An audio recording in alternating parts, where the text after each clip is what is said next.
Hey folks, this is Betty from Dank Wargaming. Hey, this is Steve from Team Sabor Hawaii. And welcome to The Path to Redemption, the Warhammer 40,000 Dark Angels podcast, where our aim is to help Dark Angels players acquire the hobby and tactical skills that they need in order to enjoy this wonderful hobby of ours. And once again, Dr. Kyle McCord has graced us with a presence. Welcome, Kyle. Thank you. Hey, thanks for having me. We are once again convening the Strategium. Yes. Lords and ladies of the First Legion. One of our captains has returned from the front lines with tales of victory. So Kyle, how'd you do at the World Championships of Warhammer, my man? I did pretty well. So I, on the first day, picked up 2 games out of 2. Second day, I won my next 2 to advance into the top 16. I didn't have to play a shadow round. I was one of the only people who didn't. So when all of you were watching the big reveal from Games Workshop, I was there in person with all of the technical breakdowns, and the guy on up front who was like, "Let's rap about it," and everybody was like, "No, show the pictures." Right? You can hear me. That's funny. You can hear me in the background, shouting, various things. Right? So, and then on day 2, I went 1-1, and then on the last day I went 1-1. So ultimately going 6-2 in order to pick up a 8th place finish at Worlds. There you go. That's something, man. Holy crap! Damn. Yeah. So one of the things that is kind of that we talked about a lot when we were at Worlds that's kind of interesting is you can get the feeling of Worlds if you've, and I know that almost all of us have, if you play a 5, like let's say you play a 5-round tournament, almost every game out of Worlds felt like you were playing the 5th round of the tournament, right? It was like really talented player, really gifted player, really gifted player. And so you had to, it's the 3rd time I've done this, and every time you do it, you kind of have to reset after each round and be like, okay, what are my expectations? They give you this speech at the beginning of it where Mike Brandt or whoever comes out and is like, hi guys, most of you are players who in a given year will lose like 6 or 7 games, right? At most. You maybe lose 1 game a tournament. Get ready to go 4-4. Get ready to go 3-5 or whatever. 2-6 is actually a really good record at Worlds. And so that's not to brag. That's to say that each of these games was really close. And there was no point at which I was like, oh man, I'm absolutely destroying this person. Like I took some pictures that I'm going to show you guys, but in all of these games, what I'll say is it was nice that it was 4-hour rounds because you ended up being like, okay, I got to stop and think about this. Okay. So now we're at this decision point. It's very nerve-wracking, right? Because especially you want to keep staying in the pods and things like that. But it's the toughest and most exciting tournament I play each year. And it also, when I finish it, I'm like, okay, I need like a month. Yeah. Which for me ends up being like a week where I'm like, okay, I can't play a game for a week. And then I'll make it like 3 or 4 days. And I'm like, oh, I think I'll play another game. Right. There you go. Yep. But I brought lots of images to show you guys. I brought the list to talk about. And I even have like a question for you that I'm still thinking about. And I'll be interested to chat about too. So, all right, guys. So I got some images to show you. So, and if I'm going too slowly through this, feel free to say, oh, let's move along from these. But what I'm going to do is I'm going to show you some images. I'll tell you a little bit about my list. Okay. We talked about it when I was on before, but just for folks who weren't here, the list is Lion. It's Wrath, of course. It's Lion, Azrael. Azrael is attached to 5 Stern Guard. Combi Lieutenant, Intercessors, 2 units of Dev Centurions, a Hammer Strike to cut cover. It has a unit of Incursors, and then it has 3 units of Vanguard Vets. Right, 3 units of Vanguard. And let me make sure I didn't miss anything here, but I believe that's I'm following along on your BCP list. Yep. Yeah, And Dev, Nice Knights. Yeah, I finally finished them, Heath. They're ready to go, nice. thanks to Kyle. That looks good. Get those claws in there, baby. Right? Yeah. So to give you guys, just without going too far into it, my list is built to steal primary. It's built to steal as much primary as it possibly can. It's That's looking how Wrath for works. Right. Move vanguards onto their objective, charge, don't die, steal objective. Turn 2, rinse and repeat. Lock down your objective with Lion. If they'd like to come out and fight you, here's 2 units of Dev Centurions. Let's cut cover on them, then let's kill them. Right. The idea is not super complicated. It's meant to be a very quick version of it that can control the board and decide how things go. So I'm going to share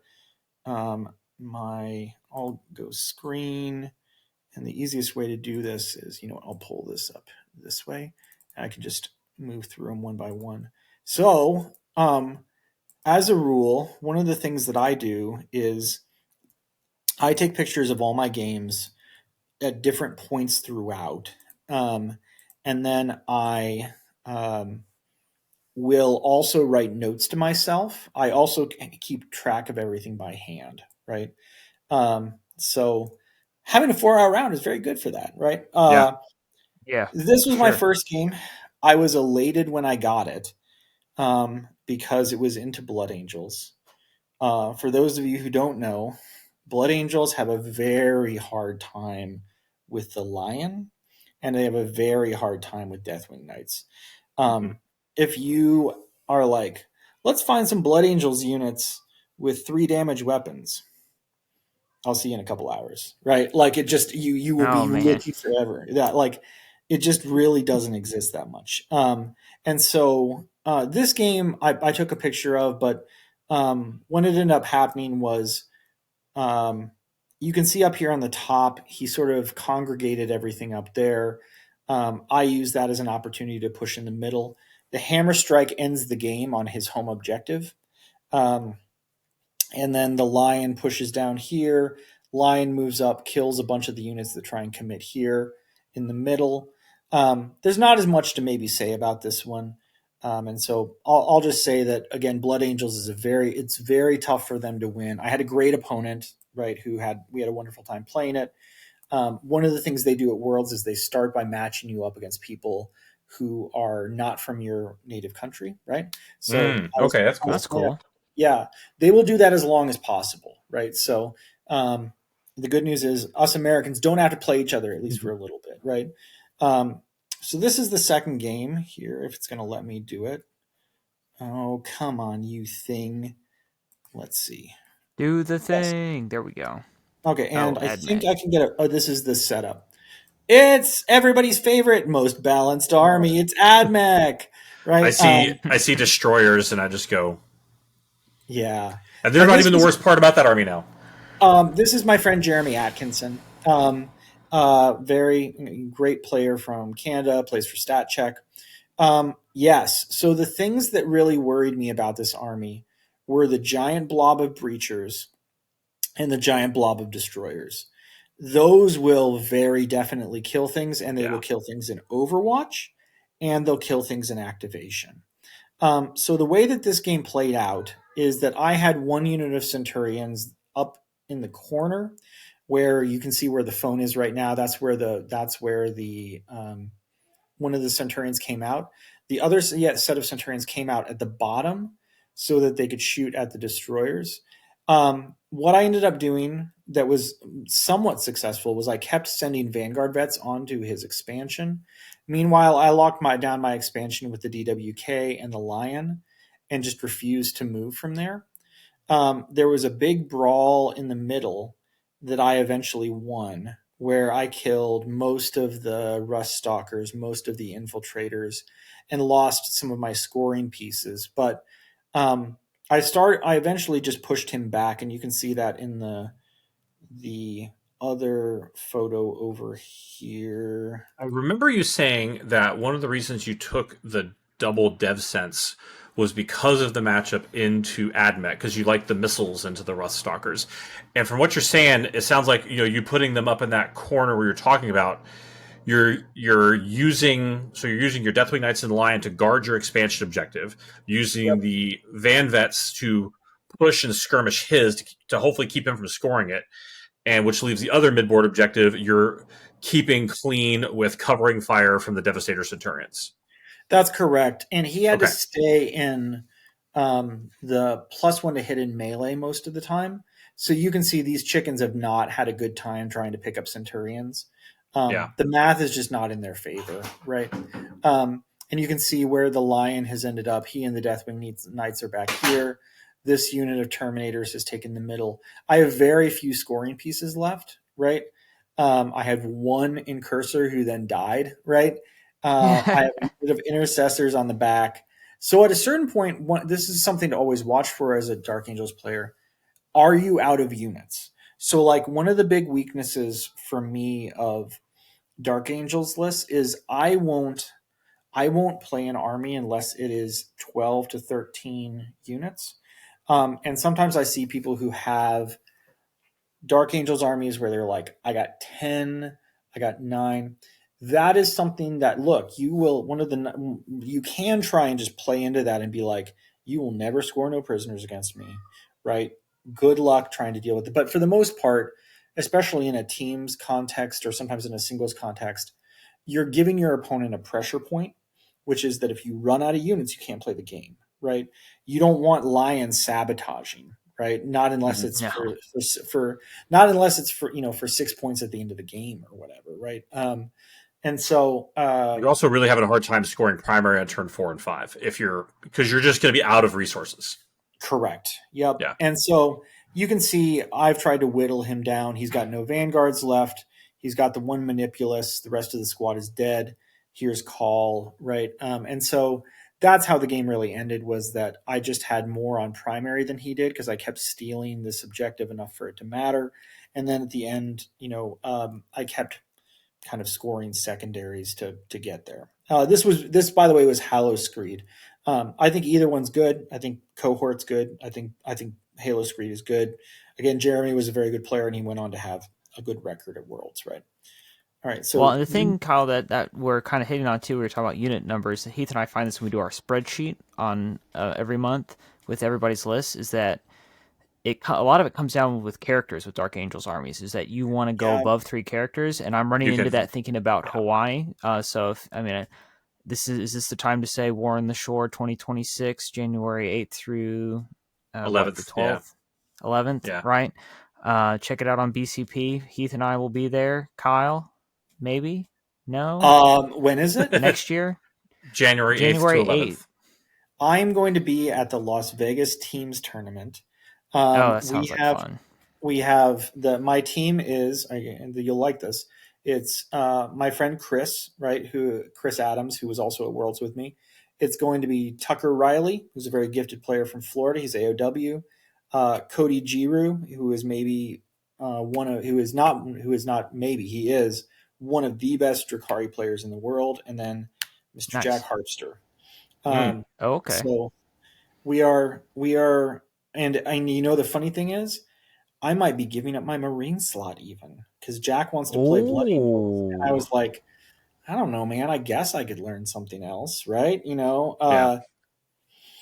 But no, that sounds amazing. War on the Shore. If I were not going to that, if you were like, hey, Kyle, your choice is to go to Las Vegas in January or Hawaii, I think I got a favorite. I think I got a horse in that place. 2027. And you can bring the family. Yeah. There's rules for allowing the family to come too. So if the wife's like, why do you get to go and I don't get to go? And you're like, you get to go too. It's a whole thing. We'll plug it some more at the end, but But to my point is that we're running into the fact that 3 characters seems to be the limit. So you go Lion, Azrael, and Lieutenant with combi weapon, and then when you're like, oh, I want Sammy. Oh, I want a librarian to go with my ICC. Oh, I want a Terminator captain so I can deep strike and reroll my charges. And you're like, suddenly you're at 5 or 6 characters, and you start running out of models and units because once they get attached, you lose your unit count, and you're sitting there going, I just spent 1,000 points on characters. Very easy to do in this list. Yeah. And so that's one of those things where you're looking at your your unit count is, if you are running more than 3 characters right now on your list, consider not doing that, because that will give you the points you need to try and get that number up so that you have enough scoring pieces. Because like I said, you don't want a Terminator, a Deathwing Knight squad with a captain in it sitting on an objective way on the back end of the board, because that's all you got to hold that objective. Or like they had a deep strike on your home to protect your, and like nobody wants to do that. That's what scouts are for. That, that kind of thing. 100%. I'm 100% with you. I think that there's a lot of trap stuff. I am of the opinion that you should never have a character with your Deathwing Knights. I think you just don't do it, because then you have a brick that has to do damage and be in the right place, and it gets very easy to strand it. Also, most of the characters that you would get, either you can pay for a Terminator captain who is overpriced, or alternatively, you can pay for a chaplain who does who just basically does the same thing as the Lion for a lot of that unit, because ignoring, the 4-up doesn't help that much. Or alternatively, you can pay for a librarian who I think is just outright bad, right? I don't think that guy's good in that. And so I would say that in general, your list should always have the combi lieutenant. At this point, you can build a list without Lion, but I don't think you should. And then I also think that Azrael is mandatory. The other character who I would think about, and I will tell you that this is something that I've been kicking around, is I still like Solo Gravis Cap with Ancient Weapons. I think that dude kicks. If you are in Gladius, if you're like feeling Gladius, that's cool. Gladius is still really good. The Grav Cap with Ancient Armor with the armor, the armor. So he's like 2-up, 4-up, and half damage, and the mini Catan boy. Yeah. That dude is straight obnoxious. True. But he doesn't do much damage, whereas Ancient Weapons Cap, I think that 10 minus 3/3 is like a really good break point right now. A lot of the units that I wanted to kill that I had trouble with were at T10, and we'll talk about that as we kind of move through. But yeah, that is a good. I think it's a very valid point. So this is Gustavo. Gustavo was from Portugal, right? He has a very uniform list, guys. 2 Dorn commanders. He has 3 Chimeras, 30 Kasserkin, and then he had 2 big units of guys with Ogren bodyguards, and then 3 units of scouting Catachans. So it was like a really uniform list. The mission here, I don't remember. It was something pretty normal. I think it maybe was like Linchpin or something. Oh no, it was Terraform. That's what it was. So if you don't play Terraform a lot, it is one of the few missions where you would like to go first. And the reason is because what you want to do is go move out, terraform all 3 objectives. But Kyle, you don't score them turn 1. Yeah, but your opponent has to come terraform them. And at a certain point, they run out of resources to unterraform certain objectives. And then if you're the one who's getting 2 and your opponent's getting 1, you win the game, right? You eventually win the game. Right. Which, spoiler alert, is how this game ended, right? Is eventually I had control of 2 of them. And so in this game, what happened was I actually played the Centurions fairly conservatively, because I knew what I wanted to do was to use them to clear the big bricks when they came out. So I moved my incursors out. I spent the first turn unterraforming 2 of the objectives. I picked up, and I was doing what I am afraid of, which was I was like, I'm going to pick up as many of these little squads as possible so that he has to play the game with the Dorn. The annoying bit is that your reward for killing like a 20-man is that now they just come back again.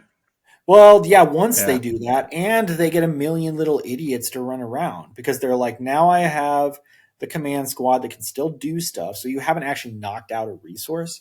But I basically got ahead on resources The last turn, it came down to him putting a bunch of shooting into the Dev Centurions who were sitting on an objective. I had already increased the OC on them. He failed to kill them, and so I held enough at the end of the game to win. I made one critical mistake, which was I let things get tied up a little too much, which is a danger that you can run into against guard. I will also say that, by the way, trying to kill, like, the Dorns are almost where most of their firepower comes from, but trying to kill them is often kind of fruitless because they're so tough and have so many wounds. 18 wounds, T12. So even if, like, you go 2 up armor, yeah. So you're rolling 4 up saves with the Deathwing Knights, yeah. It will take a while, right? Yeah. If you try and do it with the lion on stat will probably do, like, maybe it'll maybe do he'll do like 12 to 16 wounds, something like that, if he does well. Or you can whiff and you can do like 8 or something like that, and that's no good. And the lion died relatively early in this match. He just got melted and died, right? He had killed 20 guys, but he then died, right? Mm-hmm. So I had to play the rest of the game with the Deathwing Knights, with the Vanguard Vets. He got one unit of Casterkin behind me. I managed to hold those off. And so it ended up being a fairly close game, but what really put me over was the terraform. Having 2 objectives that were terraformed was hugely important. The hammer strike actually ended up being surprisingly useful here, even though it's not particularly good into his armor, because it was just a tough target in the back that he couldn't remove. 2 questions here. Sorry, sure. If you don't mind. Where'd you so first one, I recall you saying that you will generally always keep 1 unit of Deathwing Knights in Deep Strike Reserve, but I see them both deployed on the board here. What led to that decision? Yeah. So 1 unit of Dev Centurions is up, and the hammer strike is up. I don't love against guard. So let's consider a possibility, which is this is terraform, right? What if he goes, you know what?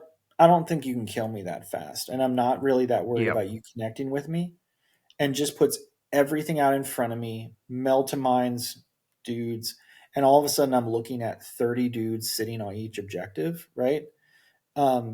That's a legitimate problem. And if 1 unit of Terminators is up, I can't solve that. If it were a different mission, Heath, I would not do this. But because it's terraform, I was like, okay, I have to make sure that he can't just do that. And you'll notice that the Terminators are in kind of a ballsy spot. This is table 2, right? Mm-hmm. And I'm like, okay, I'm going to come smack you right here. The other one's going to move into the building, and then they're going to move around, just marauding right in the center, and and so one of the things he correctly figured out was that he would be able to remove the Terminators relatively early in the game, but not later. At a certain point, he's going to run out of stuff that can actually kill that unit. And so he was like, I got to take that out quickly. And he was willing to let the lion massacre a bunch of Castleton and a whole squad, like one of his 20 mans, in order to do it, which makes sense, right? Yeah, that's a good trade for him. And I think I mentioned on here before that one of my rules is, if you're going to give someone, and this is a great rule for Dark Angels, if you're going to give someone like a problem, give them 5 problems instead, right? Yep. If you're going to commit, right? And so I calculated that the hammer strike probably was not going to do that much in this matchup. So what I wanted to do was drop it in and move it 14. Instead, I had to use it to kind of cement him from not being able to get to my objective, because he dropped the Casterkin in and killed a bunch of my intercessors. The Vanguard Vets ended up being somewhat useful in this. They do kill a lot of guys, but like a lot of little infantry dudes, but they don't stay alive all that long, because it turns out this army does have a fair amount of like just 2 damage weapons, right? Which can just kill them, right? The Casterkin killed them relatively easily, unfortunately. Dorns kill almost anything really easily. Like yeah. A lot of melts, a lot of 3 damage. Yeah. Within 24 inches, Dorn kill things. Yeah, that's the thing, is if you don't get within melter range, it gets very hard for them to remove the Deathwing Knights, because you can sit in cover, or, and this is one of my favorite tricks, by the way, if they have no, let's say that you're sitting out in the open with Terminators, and they're like, and you got, more CP than you know what to do with. And they're like, all right, I'm going to open up on you.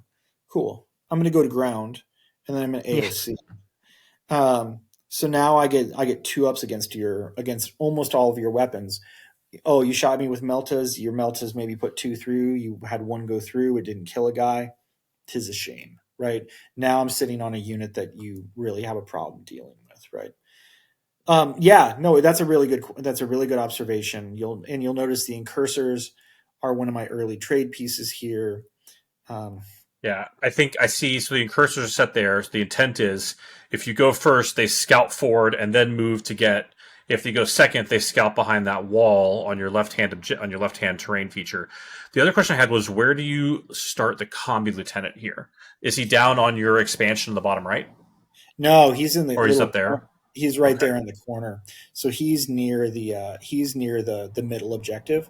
Because if I draw area denial, boop, area denial, boop, area denial. One of the things you can do, by the way, guys, is if you are playing on a mission where you can get him within 3, it's great, because then your opponent's like, I'll come out and get area denial. You're like, enjoy 2 points, right? Mm-hmm. Like, I have my combi lieutenant sitting out there so that even if you don't trigger him, which you would need to in order to get the points, now you've got like an additional problem, right? Which is this other thing. It's one of the things that's great, by the way, about anybody, like in any army where a character dies and comes back in a different phase. Like if you're ever like, man, I got 65 points and I don't want an ATV. Watch Captain Artemis, man. He comes back at 1. He is mega annoying from a points scoring standpoint. I need to get area denial.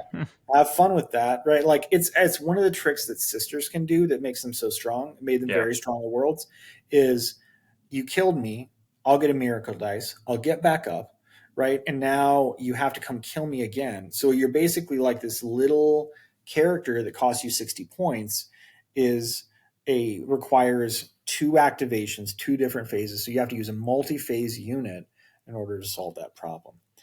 All right, the next one is interesting. I mean, all of these games were interesting and taught me something. But and you can see here, this is actually look at them all. Yeah, you can see the lion down here partying. I picked up something that you notice where the other unit of dev sense dropped in. This is because this axis is amazing. On table 2, you're like, where I could go that I would shoot every single thing on the board? Right here. Right. How many objectives do you see? 1, 2, 3. Right. Yep. And you can see 1 intercessor still alive, right over there. And you can see the Deathwing Knights are largely undamaged, so they're going to move around and challenge things. And the Vanguard vets have moved up. The center ended up being my big reservoir of units that I could draw from, because I lost the bottom objective. I lost that scuffle and a lot of points in the midst of it, but I kept him very focused on that. He managed to keep me off this objective up here for a long time, but I eventually did win that. He killed Azrael to all but 1 wound. And then Azrael moved, got Overwatch, died. Right. Oh. And I was no, it happens. I mean, people just get so focused on that. And look, what have I lost? I lost 100 points with the Stern Guard from a whole activation of this, right? And then I get to point dev sense at them. You know how many guys pointing dev sense at that unit kills? A lot, because it's 26 guys. So and they're on objectives, so you re-roll everything. Yeah, it's D3 plus 5, right, per guy, right? And so where do you put your re-roll 1 to wound? Center. That's what center. I used to. Okay. Yeah, unless there's some really compelling reason, like the objective split, there's no way to know, unless to the best of my knowledge, I don't think there's a better way to know. Pick the objective you think you're most likely to fight over, right? And then be like, I'll put reroll 1s there, right? Yeah. Sometimes you'll get it the whole game. Sometimes you'll get it for 2 turns, right? But either way, he's bananas, right? You're gonna have to care about the center at some point during the game. So yeah, I can't say that I've played a game I would say that almost every game I've ever played, I've ended up fighting over the center in some way or the other, right? Yeah. Okay, so this game here is against Stephen Mitchell. Stephen Mitchell is a very talented player. He's from Georgia. He's part of Pro Tabletop. Okay.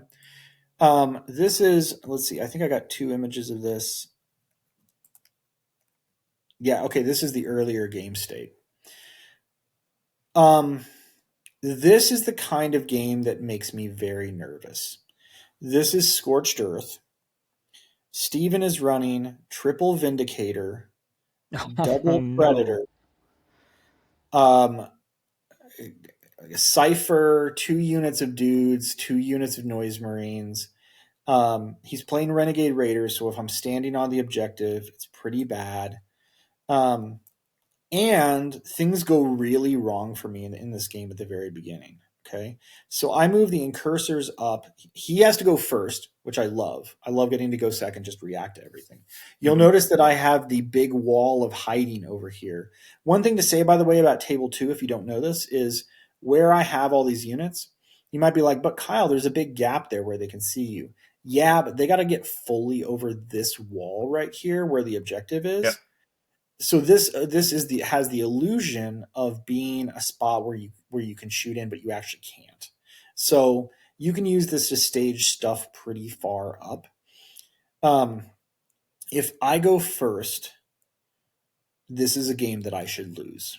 And the reason I should lose is because look at the amount of open space here. 2 is a very shooting heavy board.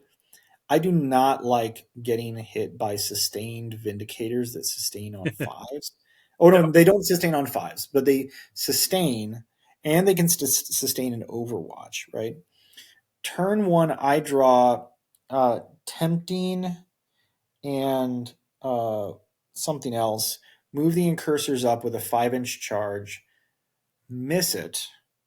Re-roll it and miss it again. And I'm already like in trouble, and I'm like, this is very bad. I've given him 5 points, and I've lost 5 points on Tempting. I generally, as a rule, won't keep a card because it telegraphs. However, in this case, I knew that he is a more conservative player, and I was like, you know what, man, I think I can get that objective, right? So he moves the Vindicators up. What I'm doing over here is playing a game of here's my combi lieutenant, here's the lion, right? Come try and stop me from holding this objective, right? And what I end up doing is he scored a 10, so I have to match him. And so I managed to get a 10 by dropping in. What was it I dropped in? I dropped in something that was enough to control the objective. Oh, he focused fired on the combi lieutenant, so he couldn't kill the lion, right? Because the lion was basically guarded by other things out here. So I still scored my objective, which was important, right? Or maybe, I don't know. I think maybe I rapid ingressed here or something. There was something where I figured out a way to get like a 10. Came back, got Tempting. Sternguard came out. They shot at a Vindicator. They did all but 1 wound, which it turns out is called not enough, because the Vindicator being alive is a problem, right? Yeah. But it does mean he doesn't get to move. I also dropped a Hammer Strike in over here, and I dropped Centurions and just took out one of the Predators because I was like, that's a problem. I have to take out like 2-3 tanks right off the rip just to get this going. Yep. The brawl over here does not go particularly well. I end up winning, but like not by much. The way this game ends up, and this is true, and we figure out that Gustavo, my previous opponent, had defeated Ben Sherwin. Ben Sherwin was the only undefeated player besides me in the pod. So whoever wins this game goes on to play in the top 16. At the end of the game, after things don't go particularly well, because he gasses a Vindicator off the objective, rolls a 6, gets to the middle, I am, and I've stickied my home. I have gotten ahead by secondaries by 10. In his turn, he scores a 9.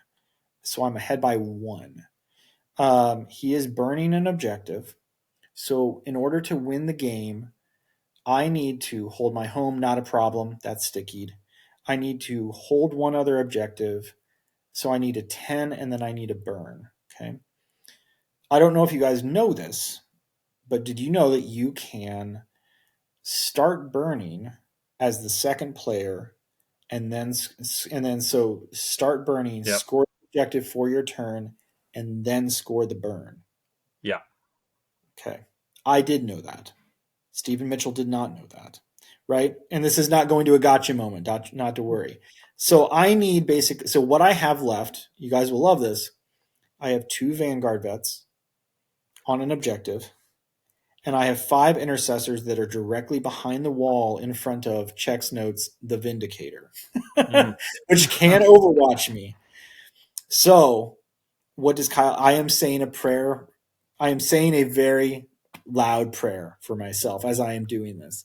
And so I say, so what I have to do is I draw 2 cards that I cannot score. So that's great, right?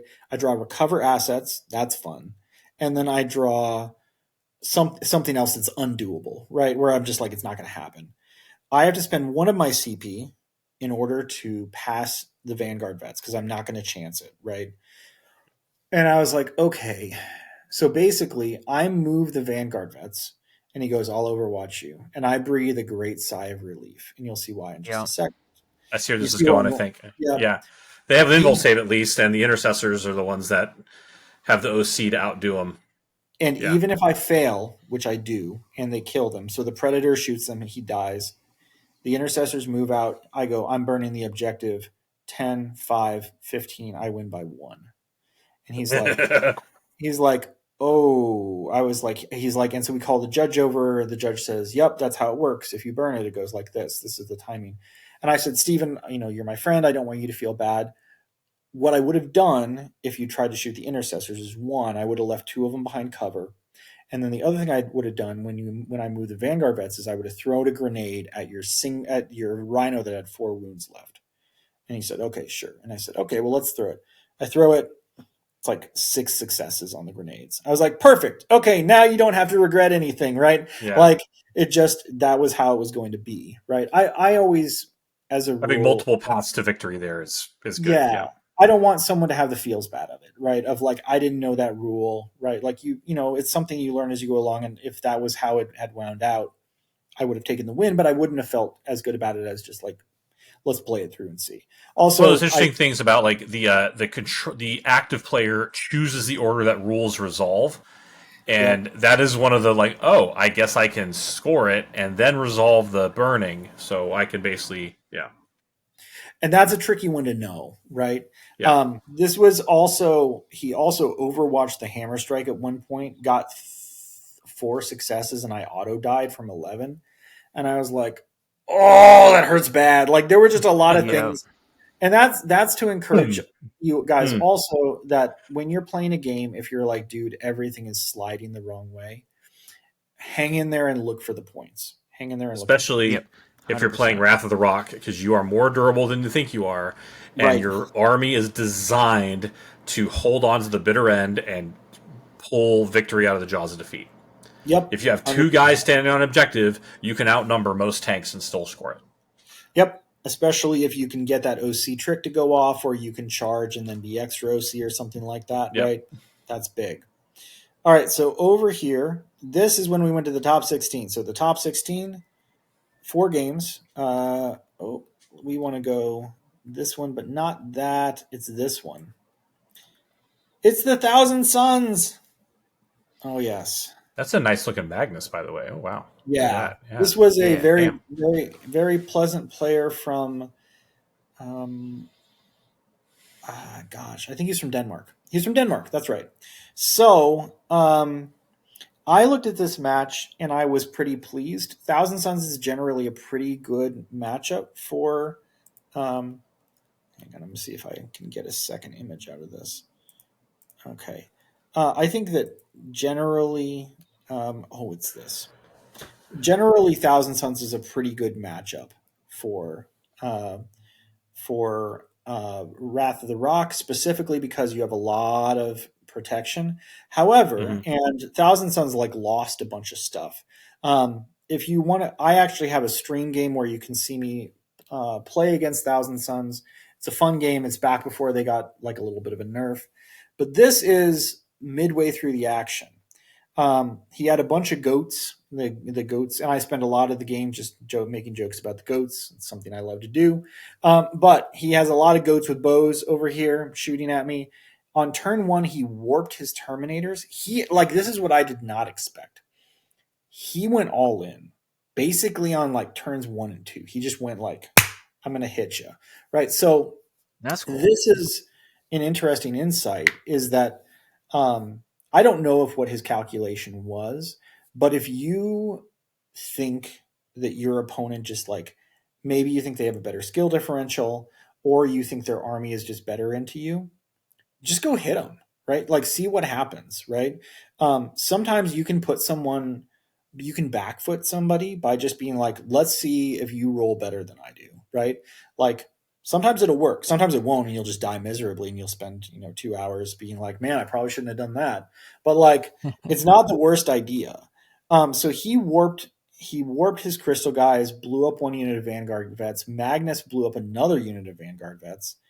I used the Dev Centurions to try and shoot at his statues and took out all but one wound on one, which was annoying because then he got an extra point. This is hidden supplies, by the way, so you don't score home. So you'll notice that like I'm not making much of an effort to hold my home. He comes in with 2 units. So he warped in Demon Prince, both units of Rubrics, an entire unit of Zangors came over, 2 statues, Magnus. Everything is on my expansion right there. You'll notice me engaged in some craziness in order to score a score primary here. This is where I warped in the Terminators. Where's that again? This tiny little corner right here is how I scored primary. Is this spot exists, and I was like, okay, I will take that, right? And it wasn't a bad spot because then I was like, okay, I can just charge up here.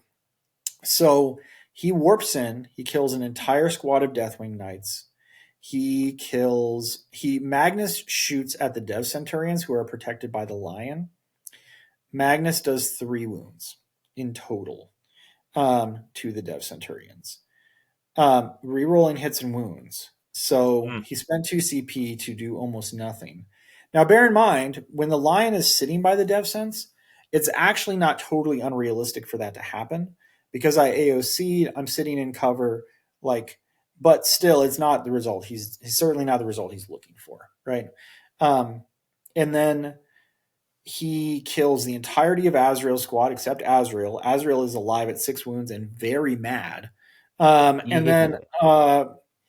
what happens the next turn is I'm like, okay, well, I am kind of like in trouble. I need to crack back in a pretty severe way. I use the Dev Centurions to shoot. I put 1 unit of Dev Centurions in the back. It's not where I want to put them. And I use them and the Hammer Strike to shoot the Demon Prince to death. The Demon Prince takes 2 meltas to the face and dies, right? And so being T9 and not having -1 damage ends up mattering quite a bit. Even with a blank, it's not enough to save him. Azrael comes out and tears up some Rubric Marines.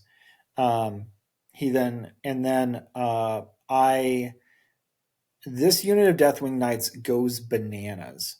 They advance for 6, okay?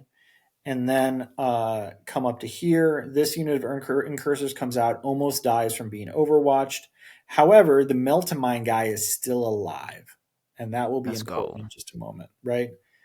So I also use this unit of Dev Centurions to pick up a bunch of goats that are over here.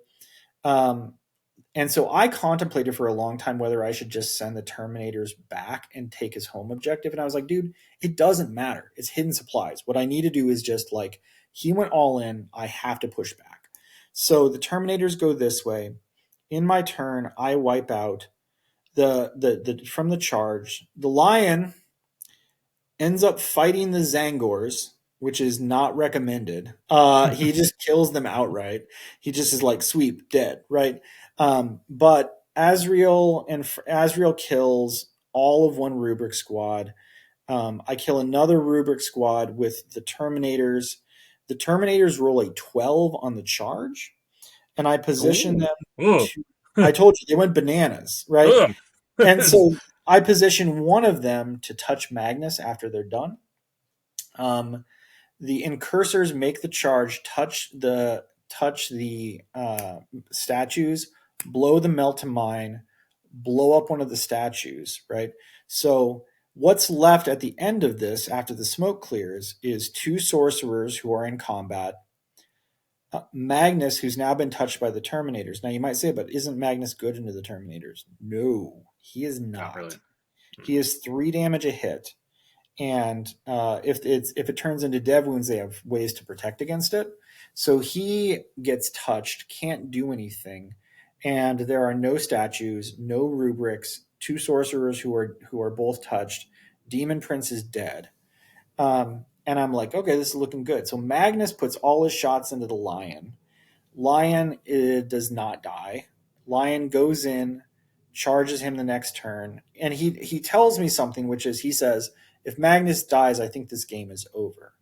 If ever your opponent says, if this happens, the game will be over, go do that thing. Whatever they said, just go do that. Right? So the Lion goes and fights Magnus. He puts through 6 wounds, which is a little high. No, he puts through 5 wounds. He puts through 6. Magnus fails 5, re-rolls one of them, fails it again, blanks 20 damage. 16 damage. 16 damage, yeah. Well, he was in -1 damage, so he only took a mere 12. He then fought the Lion. The Lion had the devs and 1 save, failed the save, re-rolled it, passed it. On the devs, he needed to fail all 3. I didn't fail all 3, and the Lion was still there, and he's like, okay, that's game. And I was like, cool, perfect, right? The game ended in turn 3 or so, basically. The Terminators were trotting their way towards me, slowly but surely. But with Magnus dead, Lion still alive, he had a bowgoat or 2 and a 6-man unit of bowgoats and the Terminators. You can't win the game with that, right? Not on hidden supplies. Yeah. I didn't have much left, right? The Terminators were about to break out. The Hammer Strike was still alive. Some of the Dev Centurions were still alive, right? So I think he'd maybe kill this 1 squad. But what I'll say into T-Suns is that is unusual. If they try and play the trading game, it is bad for them. They will lose that. So what you have to do is probably, if you're T-Suns, the scariest thing they have, by the way, is the Sorcerer. The Sorcerer who goes sustain 3. That dude is Ooh. bad. I run into that once. It was surprising how he does what? Oh no. Yeah. If you want to avoid him targeting something, don't put stuff on the objectives, because then with rubrics he doesn't re-roll, right? So that helps a little bit. But again, in this instance, I was like, I got to score primary. And then I should have just tried to do it with the Combi Lieutenant, because it didn't work anyway. But it did lure him into putting everything here, which kind of worked. Okay, here's the sad part. I remember you texting us about this game. This game did not go well. No, you know what, Kyle? You know what's not sad though? The right center orc building. I painted that. Oh, all right. Oh wow! I'm looking at that. I've every time you've been posting these, I've been like looking to see if I can find one of the ones I painted. I'm pretty sure that's one I painted because of the color combos and the way the teeth are painted. I painted. So we were talking about beautiful. Like weird jobs. That's one of my weird jobs. Is I do that for them. This game did not go well on a couple of levels here, which was my player interaction was not great. I won't go into the details of it because I don't. No reason to. No reason to. But I will say that it was not, my best game. I don't think things went perfectly. But that being said, if you want to hear a real rant about this, go listen to the AOW discussion of the championship. So this mission, this is layout. Is this layout 3? I think this is layout 3. This is layout 3. And the mission is supply drop. Okay, so supply drop means that you would only score objectives in the middle, right? Not for your home, and they disappear periodically. Now you might say to yourself, Kyle, where could you hide on this map? And I would say, well, that's an excellent question. The terrain, if you look at it, looks like it's all facing the wrong direction, and that's true because this is not what Table 3 is built for, right? So right from the get-go, I came into this and was like, okay, and one of the things that you want to go your way is to be to go second on this mission. Going second on this mission, it's the best. And I was going second, right? I did not get to turn 5. And the reason is because what my opponent was playing is 6 Dev Centurions, Okay. 2 Fortis kill teams, 2 Deathwatch kill teams with out of line of sight Vengor launchers, and a series of other. He did not buy almost any melee. He was like, oops, all shooting. And it's Deathwatch. So he gets to teleport wherever he wants. So if I go, here's a unit of Centurions shooting at you guys, he goes, cool, Fortis, and unit of Centurions moving over, shooting you. There's not much I can do about that, right? Because I was like, okay, I'm going to try and play the trade game and pick up as much as possible. One of the things that really undermines the trade game is if your opponent gets 2 Vengor launchers, because they lift. He basically gets reroll. He gets to reroll hits with Oath. The Vengor launcher is going to wound on 4s, but like every one of them kills a guy, right? It becomes very like there's just a countdown on my units. And at a certain point, I ran out of units, and I was like, "This is just it's not going to happen," right? And what's funny was when I had folded, he had scored 0 on primary and was likely to score 0 on primary for the rest of the game. However, I had a 0 in one of my secondary slots, and I was like, I think I did the math, and I was like, he can dump enough kill teams in the middle that there's just no world in which I hold this, right? And so you can just get enough OC there. So what I would say is, what would I do differently if I were to play it again? Well, first of all, you'd have to pay me to play it again. In terms of like as a setup, it was just it was very hard to deal with, right? It's almost unwinnable is what I concluded. And I was like, maybe if you had like so think about it this way. Like one of the things I want to do is I want to abuse lone op. Okay, cool. So this army teleports. So let's say you put your combi lieutenant right here. Cool. They teleport 9 inches in front of him and he dies. Right. Okay, that's cool. Right. Yeah. Okay. Well, maybe you could use the line to do that. Well, again, let's go back to that original theme where it's just they teleport and he dies. Okay. Well, you could put Deathwing Knights there. Well, it turns out, I don't know if you guys know this. They have an ignore modifier thing, right? They have an anti-infantry. Yeah. They're like, everything's going to be anti-infantry 2-up.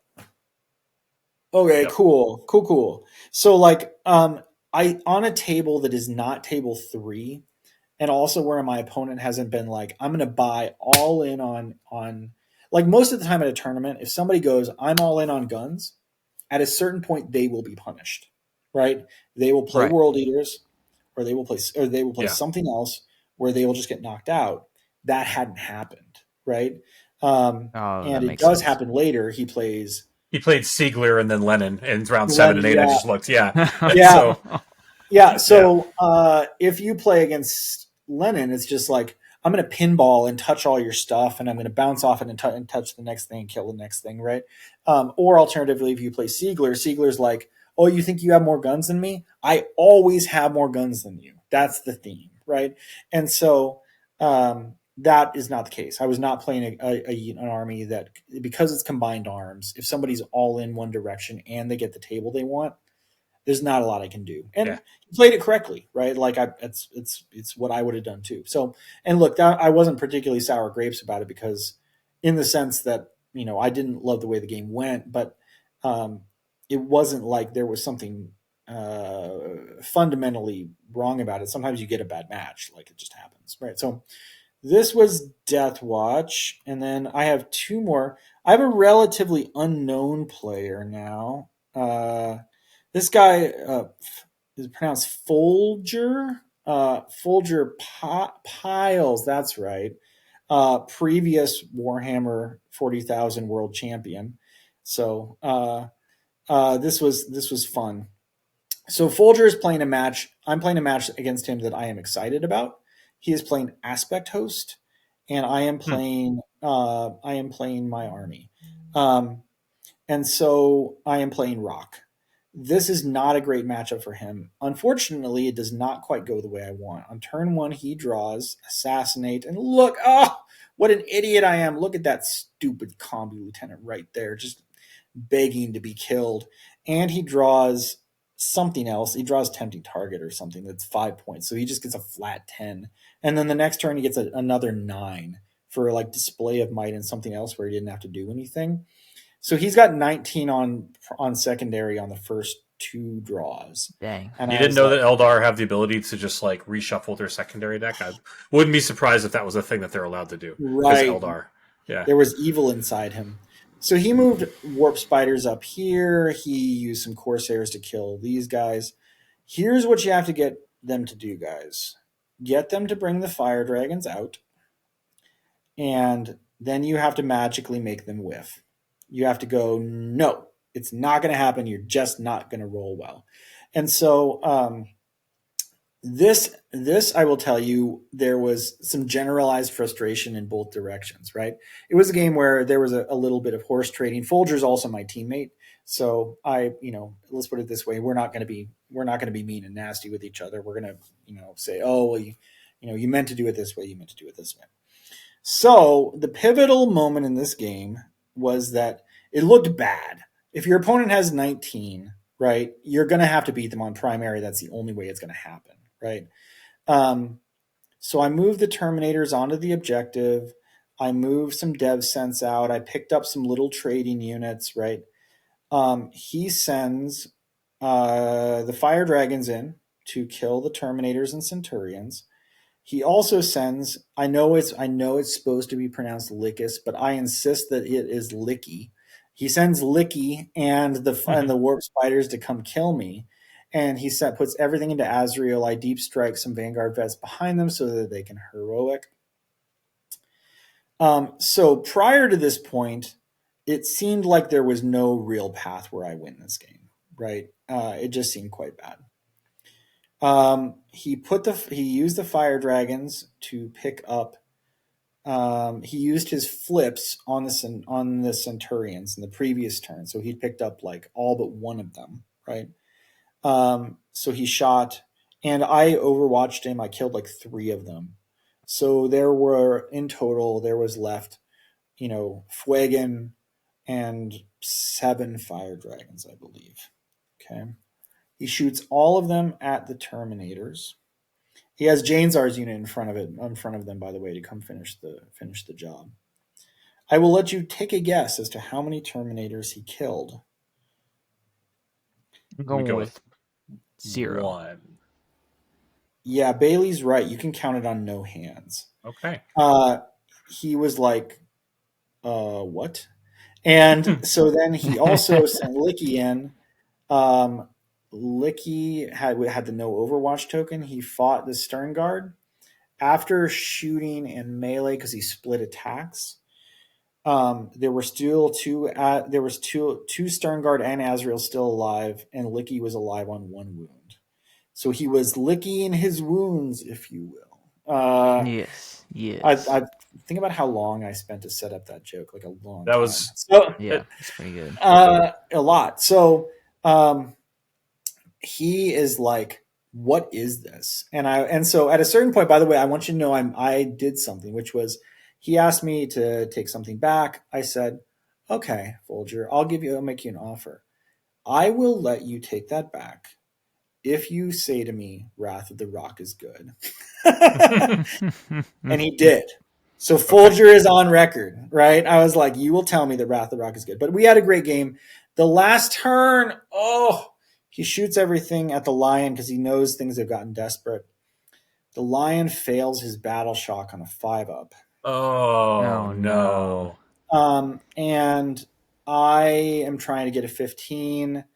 It comes down to secondaries, and so I can't get the secondary points to get there. I try all sorts of zany tricks. I almost do it. He is sweating bullets till the end of it. I have a great picture. Someone came up and asked him to sign their objective. So I was like, well, I want something signed. And so I made him sign my pec. And then I took a picture of him with the signed pec. So that is now a matter of public record that Folger signed my chest for me. And he went on to he went on to win the ITC after this tournament. Right. So yeah, that's cool. Things were not bad for Folger. So I had 2 losses in a row, which was kind of a bummer. But the last game, I saw you had a 75-point loss, which is that's a hard run one. It was, yeah. So he barely got me, right? Is the way that this went out. This is and so I won 1 game by 1. This is another game that is going to turn out to be very close. For those of you who don't know, Sisters is really good. Really good. They're really good. They are one of the top 3 armies in the game. When we were preparing for, so one of the people who I talk to on a regular basis is every 2 to 3 days I chat with Jack Harpster.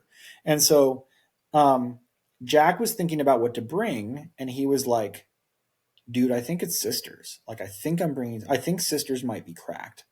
And I was like, I mean, I'm not going to argue with you. 30 Sacrosanct is really annoying, right? Like, it's really hard to clear. The math is difficult. If you want to clear them, right, you probably need a lot of Stern Guard or a bunch of Centurions, or like the Lion will do it or whatever, right?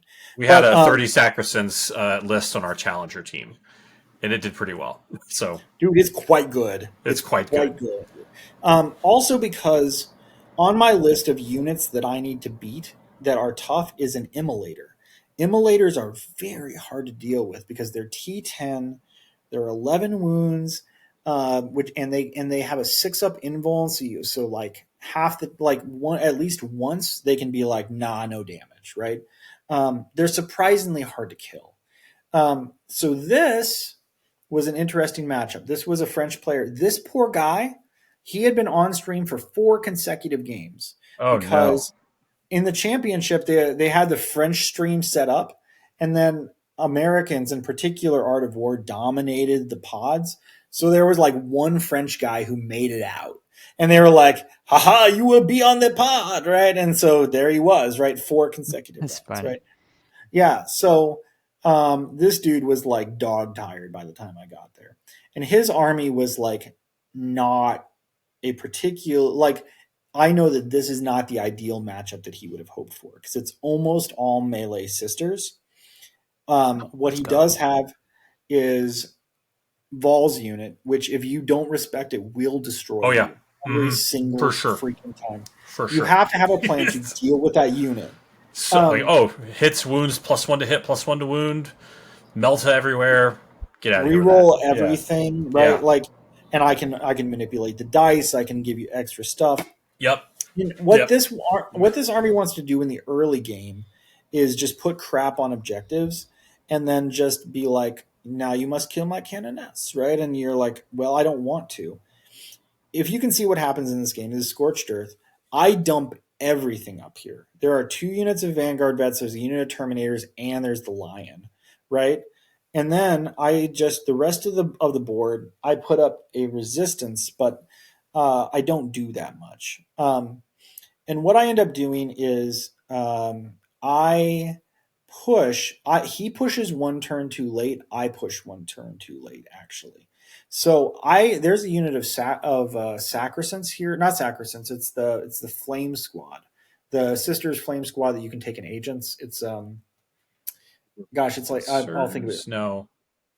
I know what you're talking about. Yeah, I don't remember them either. They're a cool unit. They're actually Bernie quite good. Sisters. Bernie Sisters. Yeah. if you're not looking at that unit and you're playing Sisters, that unit is so good. Like, that is a great. And first of all, it's a cool kill team. Second of all, it puts out an insane number of flamer shots. Because they all have like heavy flamers. It's like, what? Get out of here. Yeah, they have once per. There are 2 ladies who have once per game 6 -1 2 2d6. Like, I'm not walking into that with Vanguard bets, right? And so he gets a little bit unlucky with them. He only kills a couple of them. In the early exchanges, like, the secondaries are all coming up Kyle, and I'm like, terrific. Then I'm not going to go crazy. If it's not teams, there's no reason to, right? Things start to go wrong, though, because he manages to tie up my Terminators with Sacrosanct. I position a unit of Terminators back here, charge Vol. I kill 1 suit. Because he taunts and makes me fight the one other lady, but then I also don't do particularly well in the next fight phase. But I keep him busy for like a very long time down here. The last turn, I'm ahead, and I just have to maintain that. I draw Sabotage, and the Lion, rather than taking his home objective, is like, cool, I'll take 6, and just sabotages in his deployment zone, right? I burn his top objective. One of the important things that happens is that this unit of Vanguard vets falls back from charging an immolator, and they surround Vol's unit so that Vol can't advance and shoot or go anywhere. He overwatches. He doesn't kill anybody. Maybe he kills 1 guy, nice. I think, right? And so then I just block him out. Here, he's got an immolator full of ladies, and I'm like, cool, what I'm going to do is I'm going to line this wall perfectly with intercessors. And now you either have one of 2 options. You can come try and charge me, terrific, good for you. Or you can try and move all the way around, but either way, you're not burning, right? You can't burn my home objective. You don't get the extra points. And so he sends a Calidus in at the end to try and clear this unit that's burning this objective. He doesn't succeed. I block his movement so that he can't get over here with the Sacrosancts. And so what happens at the end is that I win by just a touch, just like a little bit. And it's mostly due to move blocking. I never get rid of Vol, by the way. It doesn't happen, right? So, and so she's still, if you kill all 3 of her suits, it gets a lot easier. I don't. The Hammer Strike goes in and whiffs, which is like pretty bad.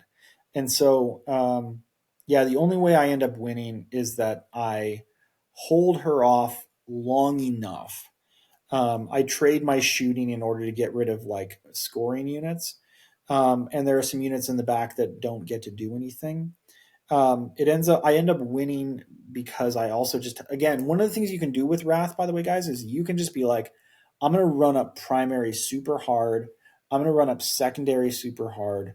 Now you can't catch me, right? And that way, even if you're like, I lost the material trade by the end, cool, I don't care, right? I didn't lose the point trade. I didn't lose the point trade, and no one goes, oh well, how much stuff did you have left on the table, and did you win the game? If you won the game, then who cares, right? Right.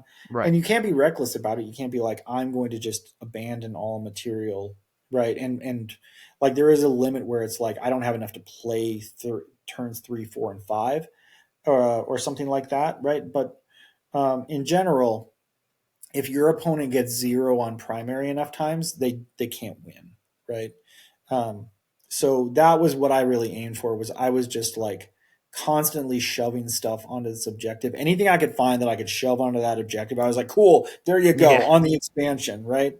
So that's the end of my slideshow. I still have a question, but I figure I'll let you guys ask anything before I dive into what I'm sort of thinking about at this point. I was going to say, my question would be like, okay, well, just real briefly, where do you go from here after you've let your brain cool down for a minute?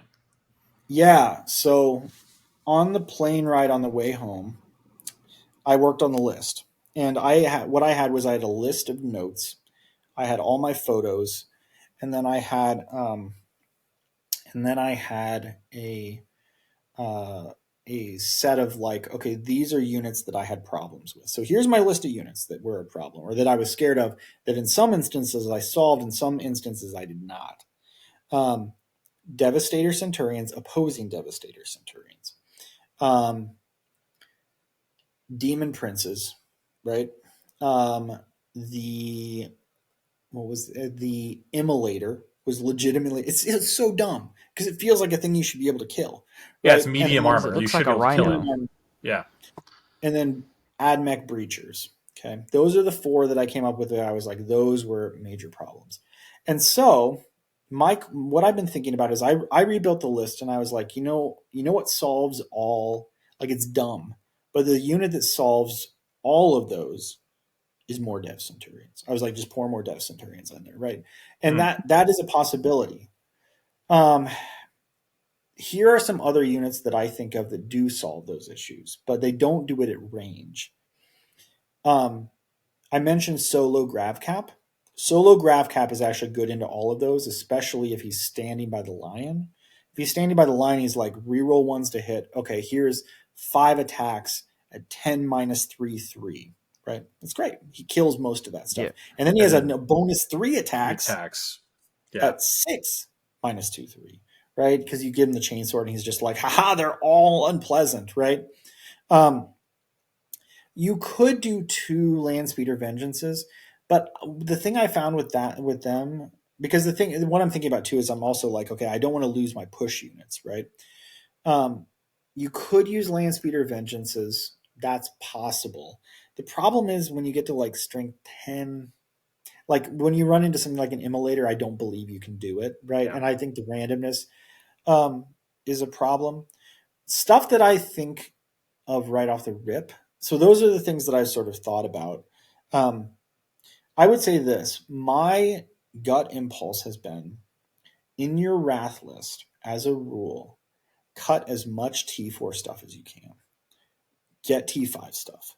Because what happens is you get functionally no army benefit out of T4, right? In most instances.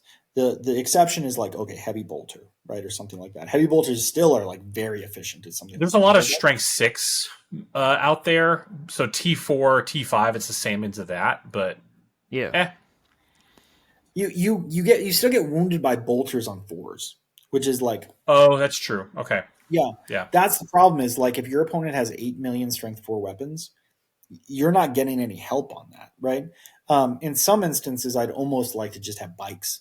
Because bikes, but like here's the thing, bikes like do almost no damage, right? My experience is that they go in and they're like lightly hitting them with their swords, right? You're just like most of the time you're regular chainsword idiots, right?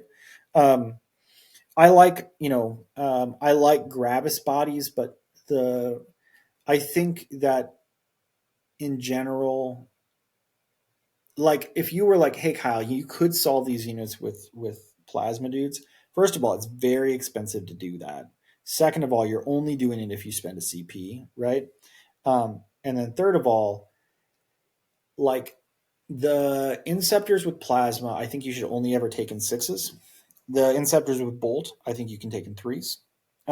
Just because the plasma just don't have enough shots. Like, yeah, I agree. They don't have enough shots when it's just the 3 of them. Yep. So have you guys found anything where you're like, okay, this would kill toughness 10 really efficiently? Plasma Inceptors do it because they bump up to 10 and they're twin linked, AP3/3. But once again, 6 of them is pricey. It is expensive. 240 is a lot. It's a lot, and they turn into not a tech piece. They turn into a centerpiece, and I need to get more out of them than dropping in and doing that. You could play doing them at range, like okay, I'm not dropping them 6 away. I'm dropping them 18 away, but yeah. They aren't a bad unit, and I wouldn't argue they are. I just don't want to. The thing is, if I could find a way to natively not have to do the +2 strength, because I think we all know you live or die by your CP in Dark Angels. Like I will never go down to 0. I will. That's one of the things to know. This is a secret. Hopefully nobody's watching this. Let me restate that. I hope lots of people are watching this. I hope nobody who plays with Eldar and things like this watches this, which is that I'll constantly be like, well, I could heroic for 1. I could aggression for 1. Yeah, but then you'd be at 0. Yeah.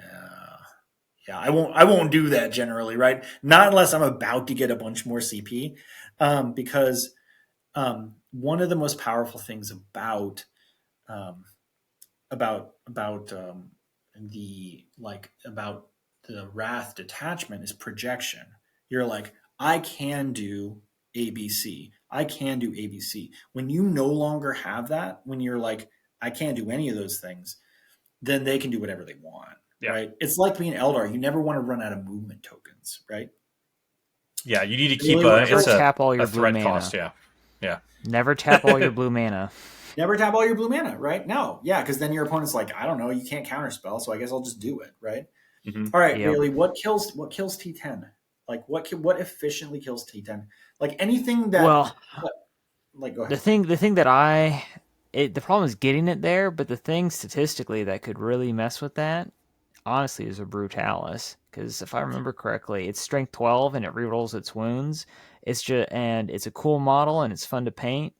But my God, you can't get that thing into combat very easily because it doesn't have an invul and it doesn't have the damage reduction that a Redemptor has. So I'm hoping that it's not survivable that's something that enough. gets addressed. Points down, baby. Points down. No, yeah, it's something I've legitimately considered because also, you know what's really funny is when your opponent's like, okay, cool, I'm going to move. I'm going to be here within 6 inches.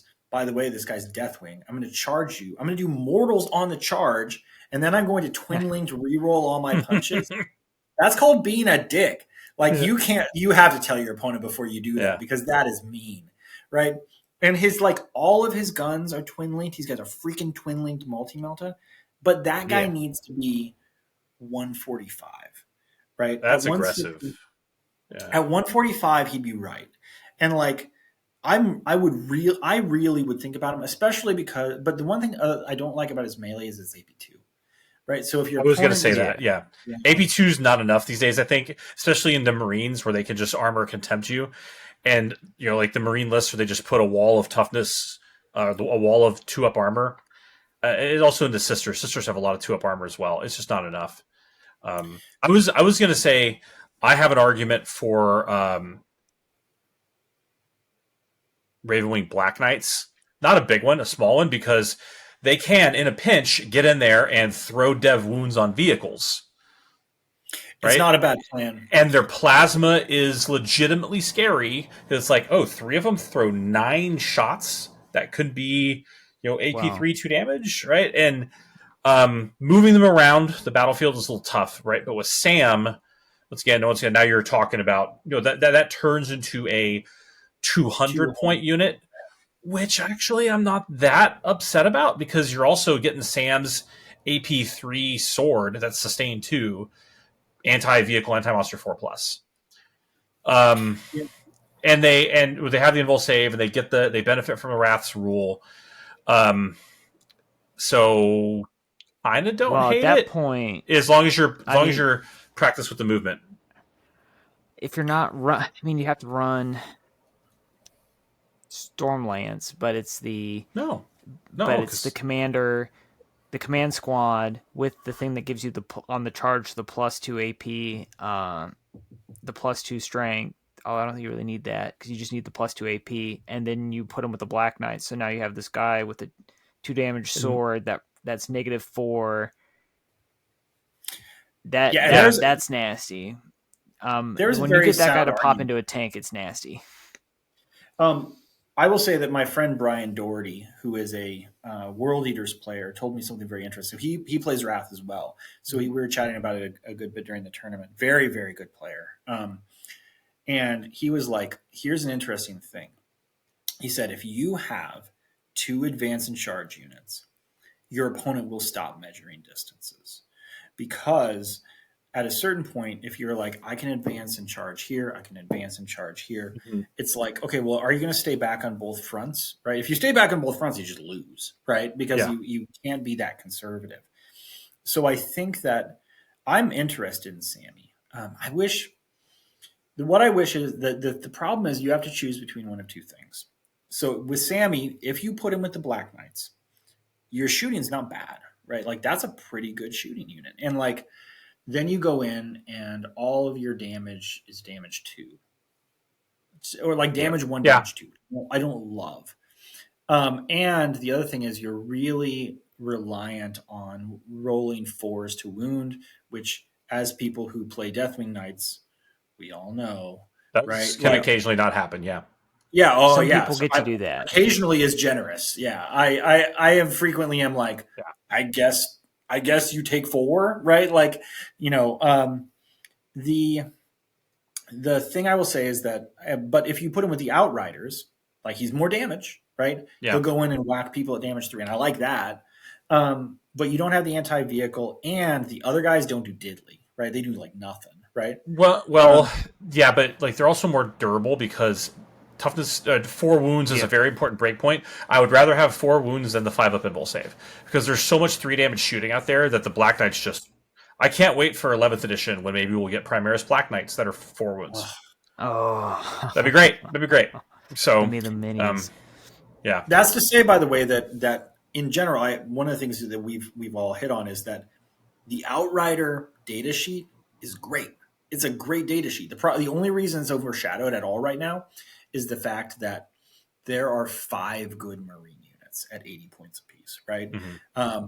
Reavers are a good unit. Like the other night I was thinking about it, I was like, dude, what if you took a Phobos Libby and put it with the Reaver guy and you were just like, come charge me. You can be -1, you can be -1 OC. I'm going to sit here and be untargetable.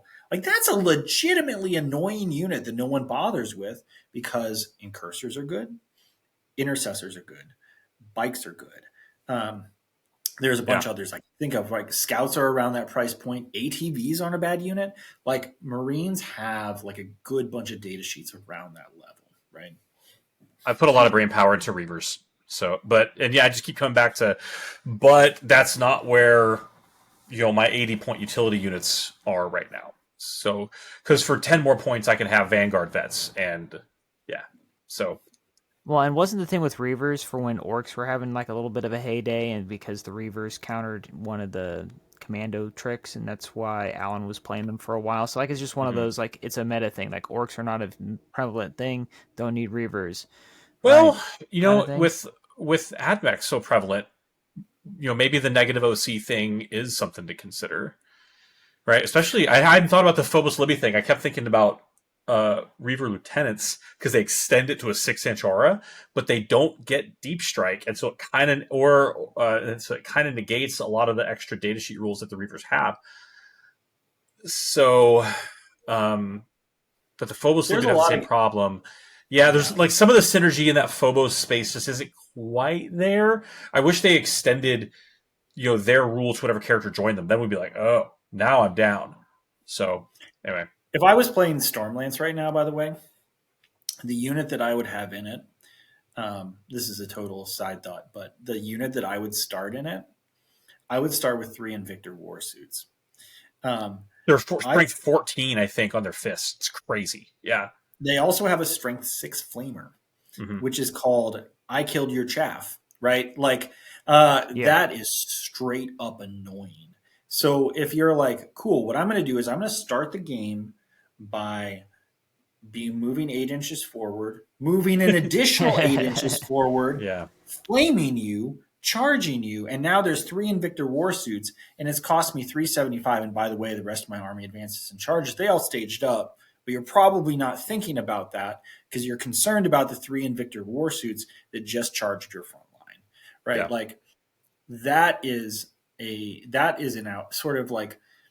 They just kept dropping the points on Invictor Warsuits. And so if you're playing on like, UKTC or something, or you're David Gaylord, who's been playing around with them or whatever, you're like, oh, cool. This is like a good unit that goes and does work. And it requires a strangely high level of commitment to move it because it's T8, right? And Stormlance, I think, is really good.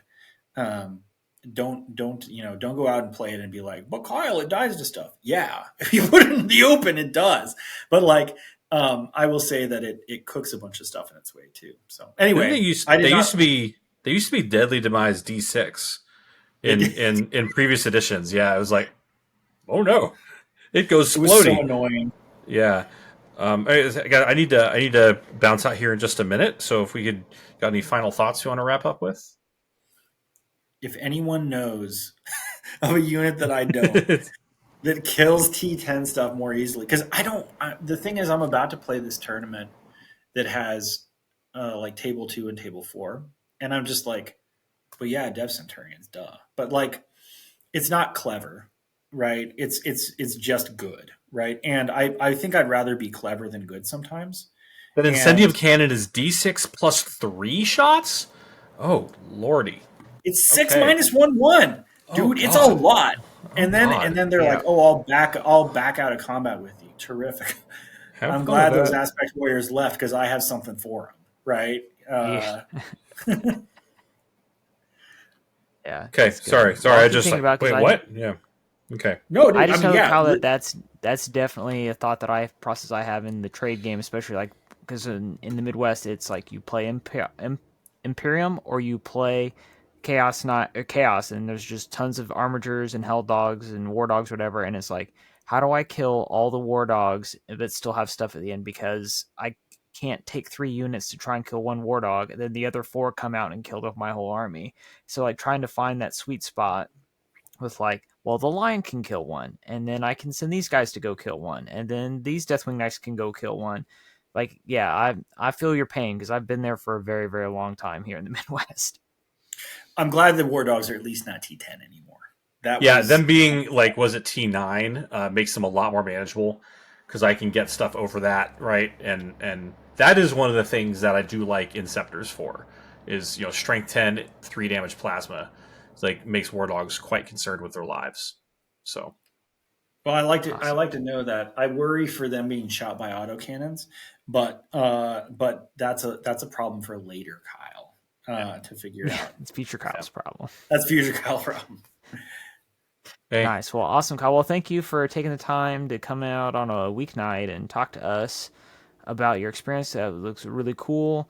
As I said, I was there in spirit because you got to play with some of the terrain that I painted at some point. Yeah! So that's pretty cool. And there were a lot of fellow members of the podcast because like my buddy Chris was there running around as a Catachan. Adam Camilleri, guest of the podcast, who's been on, friend of the podcast. He was covering your game, right, on the stream. So there's a lot of Path to Redemption out in Atlanta, even though Heath and I were not there, unfortunately. I'm working on that. I get a new job. I'll have my November's back. I'll also say that I just messaged with Adam Camilleri this evening, and I will be going on there to talk about some Dark Angels things. So Adam used to come on fairly regularly. It's been a minute since we were able to hook up with him, but yeah, say hi for us. Will do. Yeah, I absolutely will. Awesome. Cool. Always a pleasure, guys. Thank you for having me. Yeah, no worries. Thank you for coming on again. So thank you all for listening to this month's episode of the podcast of the Path to Redemption, the Warhammer 40,000 Dark Angels podcast. Our next episode will come out soon. That's all I'm going to say. So please subscribe, like, and comment below so you don't miss it if you're watching us on YouTube or listen to us on your preferred podcasting service. And then last but not least, we'd like to thank Purple Planet for the use of their music. Until next time, I'm Bailey from Dank Wargaming. This is Heath. That's Doc Kyle. We'll see you guys later. Stay loyal, Angels.